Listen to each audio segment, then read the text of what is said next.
नमस्कार and I welcome to all of you in global lookout. दोस्तों, recently ये news आई है कि इंडिया की एक स्टार्टअप अग्निकुल कॉस्मोस ने सक्सेसफुली टेस्ट फायर किया है single piece 3D printed rocket engine को इसरो की फैसिलिटी का इस्तेमाल करके। ये 3D प्रिंटेड रॉकेट इंजन है क्या, ये मैं अभी आपको बताऊंगा आगे, इससे घबराना मत। और उससे पहले मैं चाहता हूँ आप लोग ये न्यूज देखें कि इसको न्यूज़पेपर वाले छाप कैसे रहे। यहाँ देख सकते हैं आप लोग स्क्रीन पे, इस पे लिखा है major milestone and world first कहा गया इसको बिजनेस टुडे के द्वारा, और वाकई में ये है भी। इसके बाद ये एनालिटिक्स इंडियन मैगजीन का आर्टिकल है, इसमें इस डेवलपमेंट के बाद कहा गया कि अग्निकुल और इस तरीके की जो अदर प्राइवेट एजेंसीज जो है वो इसरो का जो एम्बिशन है उसको फुलफिल कर रही है। तो ऐसे ही काफी न्यूज़पेपर वालों ने अलग अलग तरीके से इसको छापा है और इसकी काफी तारीफ की है, और वाकई ये हम इंडियंस के लिए काफी प्राउड की बात है। आज से पहले वर्ल्ड में कभी 3D प्रिंटिंग का इस्तेमाल करके कोई रॉकेट इंजन बनाया नहीं गया था। पहली बार इसको बनाने वाली जो कंपनी है वो इंडियन कंपनी है जिसका नाम है अग्निकुल कॉस्मोस। तो इस वीडियो में हम लोग और देखेंगे इस न्यूज के बारे में डिटेल में, ये 3D प्रिंटिंग होता क्या है, इन स्पेस क्या है, प्लस वर्ल्ड की कंट्रीज का क्या स्टेटस है इन टेक्नोलॉजीज में। इन सब के अलावा और भी बहुत कुछ आप लोग को जानने को मिलेगा इस वीडियो में, बस आपको एंड तक बने रहना है। और अगर वीडियो अच्छा लगे तो लाइक, कमेंट, शेयर, सब्सक्राइब जरूर करना।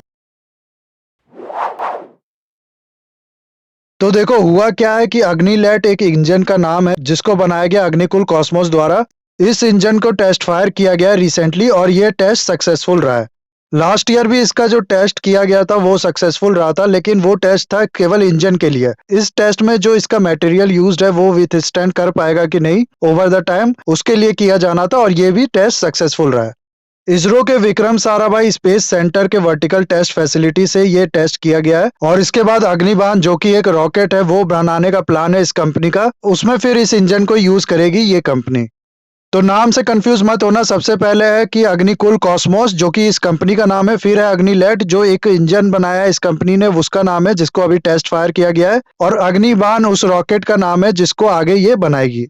इसके बाद एक और न्यूज है कि इसी कंपनी ने एक फैक्ट्री जिसका नाम रॉकेट फैक्ट्री 1 रखा गया उसको इनॉग्रेट किया गया है, जो कि इंडिया की फर्स्ट एवर रॉकेट फैसिलिटी होगी जहां पर 3D प्रिंटिंग का यूज करके मैन्युफैक्चरिंग होगी। ठीक है, तो ये थी पूरी न्यूज। ना सवाल हो सकता है आपके मन में ये आ रहा होगा कि ये 3D प्रिंटिंग होती क्या है और क्यों ये न्यूज इतनी बड़ी बात है। तो देखो, सबसे पहले ये 3D प्रिंटिंग होती क्या है ये समझते हैं। आप लोग ने वो वाली मूवी देखी है मिशन इम्पॉसिबल पार्ट 3, लेकिन उसमें ये लोग करते क्या है कि एक फेस मास्क बनाते हैं। जरा देखो ये लोग कैसे बना रहे हैं इसको। उससे पहले ही आपको बता दूं कि ये मत समझ लेना कि ये 3D प्रिंटिंग है, ये किसी पर्पज से मैं बताना चाह रहा हूँ आपको, बस मैं चाहता हूँ आप लोग ये पहले देख लो। कुछ समझ में आया? इसको हम लोग कहते हैं कैड मैन्युफैक्चरिंग, यानी कंप्यूटर एडेड डिजाइन मैन्युफैक्चरिंग। इसमें होता क्या है कि आप लोग कंप्यूटर को प्रोग्राम दे देते हो कि पहले एक्स एक्सिस में इतना जाना है, फिर ऐसे कट करना है, पूरा सब कुछ बता दोगे कंप्यूटर को, और वो अपने आप से आपको प्रोडक्ट बना के दे देगा। फ्यूचर में ऐसा एक्सपेक्ट किया जा रहा है कि इसी तरीके से होगी हमारी मैन्युफैक्चरिंग। अब 3D प्रिंटिंग जो होता है वो भी एक तरीके से कैड डिजाइनिंग होता है, जिसका मतलब है कि वो भी ऐसे ही कंप्यूटर को प्रोग्राम दे दिया जाता है और अपने आप से वो फिर मैन्युफैक्चरिंग करके फाइनल प्रोडक्ट बना के दे देता है। लेकिन 3D प्रिंटिंग जो होती है वो एडिटिव मैन्युफैक्चरिंग होती है, यानी कि इसमें होता क्या है कि मैन्युफैक्चरिंग टूल जो होता है वो क्या करता है कि 3D में मटेरियल को लेयर बाय लेयर ऐड करता जाता है और उससे फाइनल प्रोडक्ट तैयार होता है। जबकि ये जो मिशन इम्पॉसिबल वाला एग्जांपल मैंने दिया, इसमें क्या हो रहा था कि फाइनल प्रोडक्ट बनाने के लिए मटेरियल को काट काट के निकाला जाता है और उसको शेप दिया जा रहा होता है, जबकि 3D प्रिंटिंग में ऐड किया जाता है मटेरियल, इसलिए इसे कहा जाता है एडिटिव प्रोसेस। और प्रिंटिंग का मतलब ही एक तरीके से आप लोग देखो तो हिंदी में होता है मुद्रण करना। आप कॉपी प्रिंटिंग कराने जाते हो तो एक पेज के ऊपर जो टेक्स्ट होता है या फिर जो भी इमेज होता है दुकानदार वो आपको प्रिंट करके देता है, यानी कि वो कुछ उस पे ऐड करके दे रहा है आपको। वैसे ये प्रिंटिंग जो है 3D प्रिंटिंग, ये भी एक तरीके से एडिटिव प्रोसेस है। मटेरियल को ऐड करते करते जाया जाता है जब तक फाइनल प्रोडक्ट ना बन के तैयार हो जाए हर डायरेक्शन में। आई होप इतना आप लोग को समझ में आ गया होगा ना। अब इसके जाहिर सी बात है कुछ फायदे होंगे और कुछ नुकसान भी होंगे, वो देख लेते हैं। तो सबसे पहले इसका जो फायदा होगा कि वो जाहिर सी बात है ये कॉम्प्लेक्स डिजाइन को आसानी से बना सकेगा, जो कि कन्वेंशनल मैन्युफैक्चरिंग के थ्रू पॉसिबल नहीं है। इसमें करना क्या है कि आप खाली कंप्यूटर को प्रोग्राम दे दो, एंड में वो काट पीट के आपको फाइनल प्रोडक्ट दे देगा। तो जाहिर सी बात है कि जब कंप्यूटर को प्रोग्राम दिया जा रहा है, जब कंप्यूटर को सब करना है, तो वो ज्यादा कॉम्प्लेक्स काम भी कर लेगा। प्लस इसके बाद दूसरा इसका बेनिफिट है, इसके थ्रू हम लोग मैन्युफैक्चरिंग जो है उसको और फास्ट कर सकते हैं। बड़े से बड़ा प्रोडक्ट सिर्फ कुछ घंटों में बन के तैयार हो जाएगा।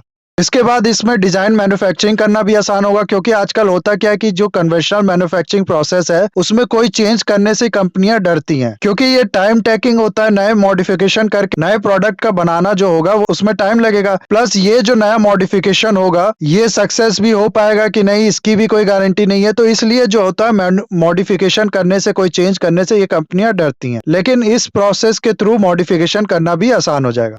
इसके अलावा इससे प्रिंट ऑन डिमांड फैसिलिटी भी प्रोवाइड की जा सकेगी, क्योंकि जो मैन्युफैक्चरिंग है वो काफी तेज की जा सकती है। कुछ ही घंटों में फाइनल प्रोडक्ट बना के तैयार किया जा सकता है, इसलिए पहले से बना के रखने की चीजों को जरूरत नहीं होगी। फिर इसके थ्रू वेस्ट जो होता है मटेरियल का वो भी कम होता है। अब सब्ट्रैक्टिव मेथड में होता क्या है कि वो जो प्रोडक्ट काट काट के करके निकाला जा रहा है वो तो वेस्ट हो गया ना, लेकिन इसमें क्या है कि ऐड पे ऐड किया जा रहा है लेयर, तो इसकी वजह से जाहिर सी बात है कोई वेस्ट नहीं होता है। और जब वेस्ट प्रोडक्ट नहीं निकल रहा है तो जाहिर सी बात है ये इन्वायरमेंटल फ्रेंडली प्रोसेस है। इसके अलावा इसके इस्तेमाल से ये भी कहा जा रहा है कि फ्यूचर में हम लोग ऑर्गन प्रिंटिंग भी कर सकते हैं, यानी कि इस प्रोसेस का इस्तेमाल करके किडनी, लीवर ये सब भी बना सकते हैं, और जिसका ये खराब है उसको फिर प्रोवाइड कर सकते हैं। इसके कॉन्स की बात करें तो सबसे पहले इसका जो कॉन है वो ये कि सारे मटेरियल्स को यूज करके इसमें प्रोडक्ट नहीं बनाया जा सकता है, क्योंकि सबका जो टेम्परेचर है उसको रेगुलेट नहीं किया जा सकता अपने अकॉर्डिंग। के बाद बड़े साइज के प्रोडक्ट बनाने में इससे दिक्कत आएगी। फिर कॉपीराइट का इशू होगा, वो भी एक बड़ी प्रॉब्लम बन जाएगी, क्योंकि फेक और काउंटरफेट प्रोडक्ट बनाना इसके थ्रू काफी आसान हो जाएगा। ये थे इसके प्रॉन्स एंड कॉन्स। नाउ एक इंडेक्स होता है जिसको कहते हैं हम लोग 3D प्रिंटिंग सेंटिमेंट इंडेक्स। ये इंडेक्स मेजर करता है कितना लोग या बिजनेस जो है वो इस प्रोसेस को अडॉप्ट कर रहे हैं किसी कंट्री में, अडॉप्शन लेवल कितना है उस कंट्री में, प्लस मार्केट में इसका कितना यूज है। इसके अलावा ओवरऑल सेंटिमेंट क्या है इस टेक्नोलॉजी के बारे में। इसमें अगर 2021 की हम लोग रैंकिंग की बात करें तो सबसे ऊपर है यूएसए, जहां सबसे ज्यादा कंपनीज इसका इस्तेमाल कर रही हैं। उसके बाद है UK, Germany, France, China. India कहीं आपको इस लिस्ट में नहीं मिलेगा। सिर्फ 12 कंट्रीज की ये लिस्ट है, तो इंडिया कहने का मतलब है टॉप 12 कंट्री में नहीं आती है।